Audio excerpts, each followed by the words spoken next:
hier op Broodsnyers-plaas vir Boerevereniging se Boeredag, of die Groendag soos dit bekend staan, het ons daarom nou regtig lekker gekuier. Daar was vanoggend paneelbesprekings oor bewaringsboerdery, wat verskriklik interessant was, en ook die tegnologie, die groot woord in boerdery deesdae is tegnologie.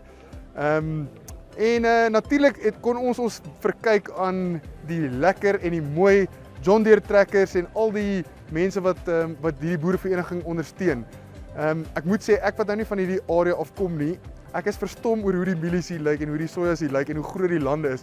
So ja, dit was 'n verskriklike lekker dag en ek hoop hierdie oes word nog beter tot en met strooptyd toe.